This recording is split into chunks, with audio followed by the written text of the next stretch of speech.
पहले तो परम पिता परमात्मा को नमन करता हूँ, कोटि कोटि प्रणाम करता हूँ। रात देखूँ तो मैं हमेशा ही रोज़ देख रहा, मैं राम कथा कृष्ण गीता रोज़ देख रहा। मैं कभी कोई सा पाठ देखने में आता है, बदल बदल कर वह दिखाते हैं चैनल वाले। और रात देख रहा था मैं, सुदामा का पाठ दिखाया उन्होंने। सुदामा के घर में, उनकी परिवार में, उनकी घरवाली ने, पत्नी ने खाना बनाया और खाना बना के 4 बच्चे को परोस दिया। उन्हें परोस कर फिर अपने पति को परोसने गई। उन्हें परोस दिया, उसके जो जिस बर्तन में चावल बनाए थे वो बर्तन खाली हो गया। तो उस बर्तन खाली होने में वह उसके पत्नी जो है वह खाने से बिल्कुल ही खाली रहेगी, वो खाना नहीं बचा। तो उसने कहा फिर अपने पति को, सुदामा को, अब स्वामी जी खाना खाओ। कहाँ खाऊंगा? उसने जो कहा मैं खाऊंगा। तो दूसरी बार वो बच्चे तो खाना खाने लग गए, चारों बच्चे। उसके बाद में फिर पत्तों पर खाना जो रखा हुआ था, दाल सब्जी कुछ था ही नहीं और खाली चावल थे फिक्के। तो उसने खाना खाने के लिए पत्ते पर हाथ रखा, अब मैं खाना खाऊंगा। अब इसी देर में गौ माता जी आ गई। वहाँ आन कर आवाज़ लगाई गौ माता ने।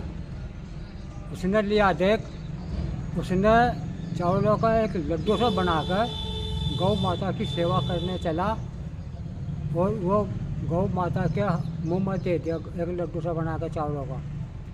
फिर उसकी सेवा करी, उसकी टंगों की मालिश करी। और श्री कृष्ण जी कहीं पर्दे में या कैसे भी देख रहे होंगे, क्यों भगवान जी जो हैं, भगवान जी की नज़र हर उस पर है, अपने भगत पर भी और वैसे आदमी पर भी है।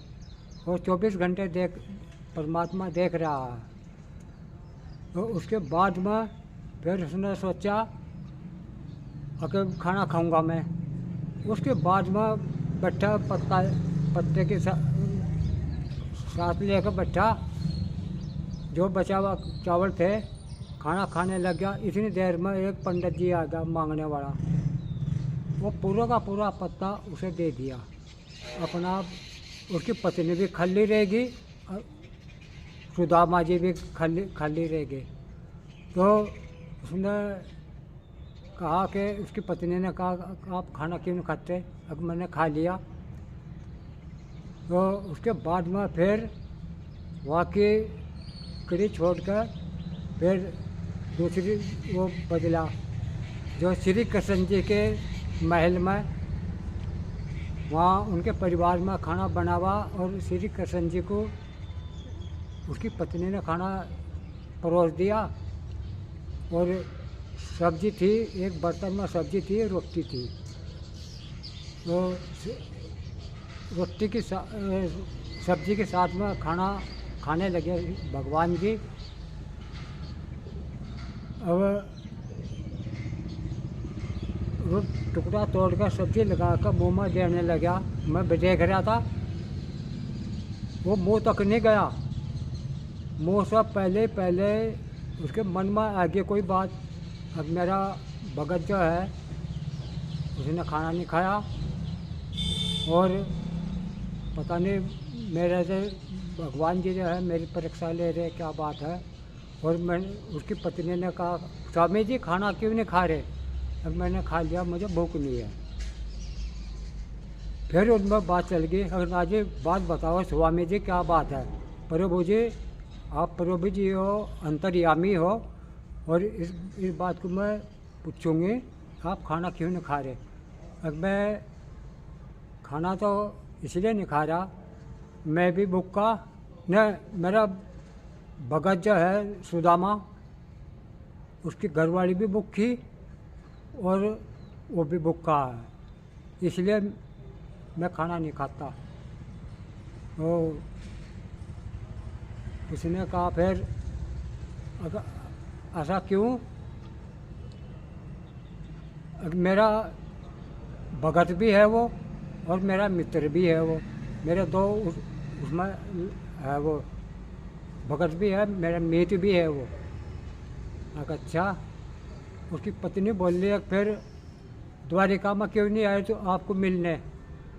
अब पता नहीं उसके मन में गरीब ज़्यादा है, उसके घर में गरीब है, परेशान है और हर टाइम भगवान का ही भजन रचता रहता वो, उसके मन में भगवान बसा हुआ, और मैं उसकी सुरक्षा नहीं कर सका।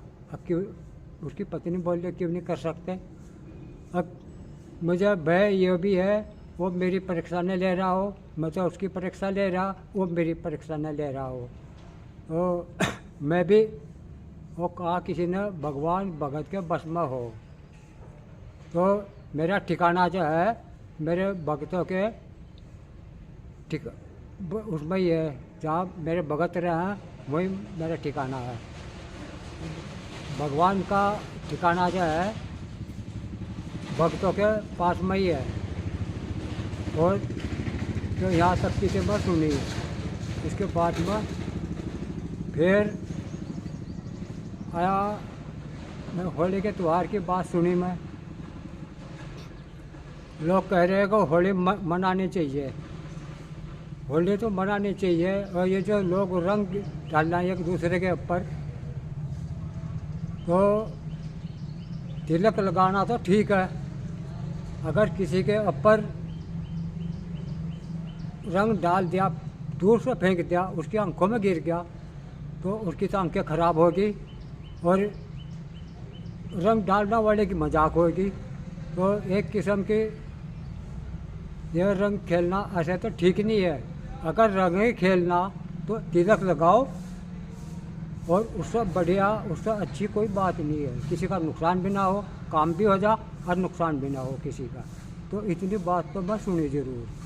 तो भला करो, वो करो काम, वो करो जो सबको अच्छा लगे, जो काम वही अच्छा हो जो भगवान को भी अच्छा लगे, और देखने वाला कोई भी पब्लिक का आदमी हो, कोई भी बुरा ना बतावे काम को, वो काम अच्छा हो। तो मतलब यहाँ तक की सुनी। अब यह कहानी तो है लंबी बहुत, क्यों राम कथा भी मैंने देख रखी, इसमें टाइम लगेगा। अब इतना मुझे थोड़े शॉर्टकट में बताया मैं, और अगर मैं जब भी बताऊँगा, मुझे ज़रूरी काम में मैं दवा लेने जा रहा घरवाली की।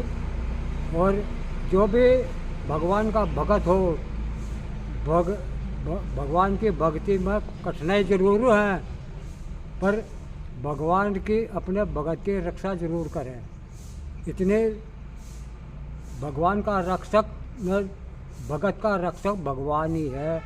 और अगर संसार आदमी संसार को लेकर चलेगा, प्यार करो भगवान से करो, संसार से प्यार ना करो, अंतिम टाइम में भगवान ही साथ देगा।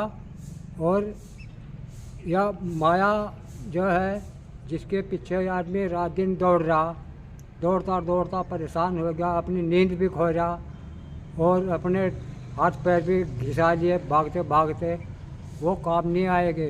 काम तो अंतिम टाइम में परमात्मा ही काम आवा है। जिस टाइम आदमी के सांस निकल जा, परमात्मा ही राम का नाम ही लेते चले जाएँ। जिस टाइम शमशान घाट में लेकर जाएँ, तो अंतिम सांस तक परमात्मा ही काम आवा है, और कोई नहीं काम आता। ना तो परिवार के काम आवा, न रिश्तेदार काम आवा, न संसार काम आवा। तो मेरा कहने का तो मतलब ये हो, प्यार करो परमात्मा से करो, संसार से प्यार ना करो। संसार साथ में नहीं जाता, साथ में 24 घंटे परमात्मा का ही साथ है। तो जय भीम जय भारत।